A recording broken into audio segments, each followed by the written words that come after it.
doing all these things that make me a good person, rather than just... The thing is, who said they'll make you a good person? Now, can I tell you the difference is, right? The difference between what we have to offer and what every other religion is really simple. If you wanted to meet God now, you could. Right? That's what I offer.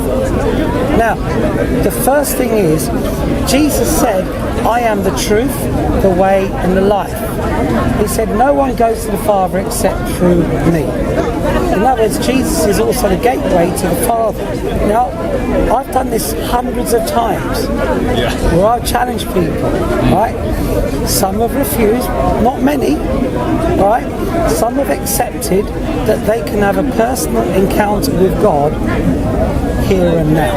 Now that's what's on offer. Now, to do that, there's no other way to get to Him except through Jesus. Right. Now, is that testable? Well, I don't... If anyone... That's why I came up to these guys Sorry. earlier. Is that testable? Because when somebody claims... Hang on. No, sorry. Can I make this point? Sorry, wait a minute. Right? That's why I stopped talking to you, because... No, you stopped talking to me because I was using logical points, and you don't like logical points. And that's why you left the discussion earlier. I'm moving in a supernatural. Supernatural. Now, if anyone wants... He's met God, apparently. Yeah, I have. So, can we test you? If you want to meet Him as well... What does it mean meeting God? God? A supernatural encounter with God right now. This is why I don't. This is why I'm not a Christian. So you're not ready. It's based on personal experience. If someone comes up to me and tells me I saw God yesterday, how am I going to believe that? It's like someone saying, "Oh, I saw a ghost," or ghost on camera kind of thing. To me, I find it very hard to believe, because it's all personal experience. It's all personal. It's not giving me actual facts. This is all preference. What's your name? Ines. Ines. Yes. All right. I've met you, have I? Yes. Do you know what? I could tell 1,000 people out there that I met Ines. They go, well, who is she? Who is she? I mean, we don't know she exists. Now, the only way I could prove you exist is not by photograph, right? Yeah, you can. Not by, no, because you can doubt the photograph. Yeah. Right. But if somebody met you, okay, and they know who you are, and you can verify it by your passport that you're really called Ines, then there's no doubt in their mind that they've met you, right? Yeah. Now, the same is with God. Now, but the same thing with hallucinations as well. He wants people who believe to then receive Him, and then when they believe, they'll receive and they'll see that it's true. Now, if you don't believe, then that's fine. Okay, you won't have an encounter with God. So let's hear his encounter with God, and what did he actually see about God? Once you do, you'll know it's true.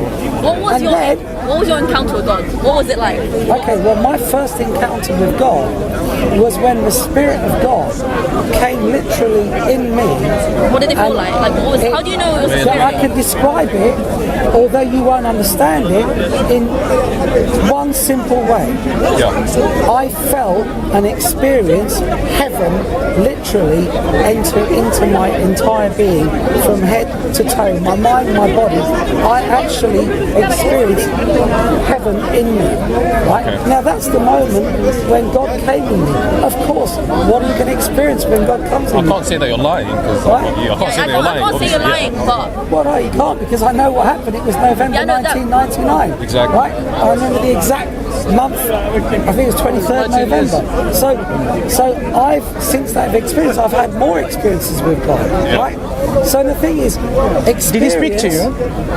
Yeah. What language did he speak to you? Wait. Experience is something valuable in this world. Now, I'll tell you why experience is important. Right? Go and get a job. Right? Go to get a job. They turn around to you and say, okay, Ines, what's your name, by the way? Gabriel. Ironically. Okay, Gabriel. Ines, yeah, I've seen your CV. Yeah, you studied this. What experience have you got? So people are reading the holy book. You see, they're interested in experience. Is there anything objective that can be ascertained from this? So employers want experience. The problem with experience, the problem that I believe that experience has, is sometimes experience is going to with doubt in the sense that if I'm a patient, right, for example, this is not to be offensive to anyone who's religious or anything. If I have a hallucination, I have no doubt in my mind that I saw a leaf with legs. To me, that happened. You can't tell me that it didn't happen. To you, that's never happened before. Whose are we going to believe? Yeah, does it make it objectively true? Put it this way, right? Yeah. There's a difference between what you said and meeting the God of the universe. What's the difference? Big. In God is available everywhere and he can be met, right? Whereas you can't compare a leaf to God. So Yeah, what's I the don't think difference? God is available and can be met, because I tried to be religious before. Like I was well, an that's devout why it Christian. didn't work. I was a devout Christian. Religion isn't going to get you to God. No, but I wasn't religion what's the in the point sense of of the Bible? church. I wasn't religion in the sense So when a of Hindu church. comes along and tells her experience, how God came into her life and her divine presence like heaven, that's true as well, right? I don't know. I've never met one. Right. That's the what point I'm that saying. we're trying to say. What I'm saying is I don't Personal know. experience is your personal experience. Yeah, you can't bring that. You can't bring that as a fact or evidence. You've got to make a choice at some point, right? Which is, Can you make a choice based on personal experience? Is it true or isn't it? Now, let me just tell you, if one thing about religion, right, which I find really, really interesting, if you made up a religion, right, would you make up a religion that was easy to believe, or would you make up one that's hard to believe? I don't know. That's a complicated question. Man. It's not on the spot. No. Understandable, because that's the whole point I'd of make religion. up a really easy religion, totally logical, easy to understand, make people feel good, right? So that means Hinduism, which is very difficult to understand, cannot be a made-up religion. It has to be true. It's difficult. One moment. The logic that you're employing is here. Allow me to explain. It's easy. Allow me to explain. When there are multiple gods, and the universe still stands as it is, it's very difficult to understand, because if there are more than one God, the universe will be in chaos and ruin, because one say, I want thunder here, I say, I want snow, I want rain, I want sunshine. One of the gods says, I want you to live, another God says, I don't want you to live. There will be corruption and chaos and ruin if there are more than one gods. Hinduism has more than one gods, or polytheism rather, and yet the universe is functioning quite nicely and smoothly. So that cannot be, according to your logic, a made-up religion. It must be true, because if it was made-up religion, it cannot be that complex and that nonsensical, that illogical. So, are you saying now all those religions, apart from yours, which are very complicated, very complex, very illogical, very irrational, other belief system, Do you want to take my book? other belief system, are you saying every single belief system other than your own is simple to understand and easy to understand? Or is there a belief system which is more complicated than yours? More complex, more irrational, more nonsensical than yours? Does one exist? I don't think so. No, I think it's. So you're saying? I think that to have a man die nailed on a cross, which was a way to crucify a common criminal, right?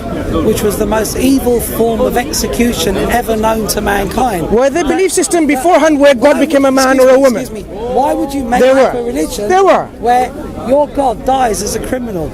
I don't think so, son. Look. Were there other belief Muhammad systems? never died as Excuse a me. Listen to. criminal, right? I want to see how we understand this logic I of don't yours. think so. Were there religions or religious ideas and belief system before yours, which believe that God? Mine. Do you not have an ideology about God? My religion. Do you have an ideology about God? An idea, a concept? Yeah. Good. So, God other isn't than a religion. no, not religion. My books. Other than your concepts of God. Like one of my books. Thank you. Other than your concepts of God, were there before that concepts of God where God comes down as a form of a creation, like a man or a woman, even maybe virgin birth, even maybe dying to save mankind? Did they exist before your concept? So you don't. Basically, what I understand is you seem to believe in lots of different religions. I'm asking you to show you the error in your thinking of your logic. You use the logic saying, look, the man-made religion, you would expect it to be simple, not very difficult. What I'm saying is that means They are all simple. that means Can I tell you the commonality between all religions? One moment. One thing in common. One moment. Are you suggesting that yours is the most complex, most nonsensical, most irrational belief or idea or concepts on planet Earth today. Yeah, for a natural man it is, yeah. Okay, did you just hear what he said? For a natural man. This gentleman says his ideology is the most irrational, most complex, most confusing on planet Earth. Didn't the Bible say God is not the author of confusion? Well, I didn't say it was confusing, he had that. Okay, so let me add to that. Is it the most confusing?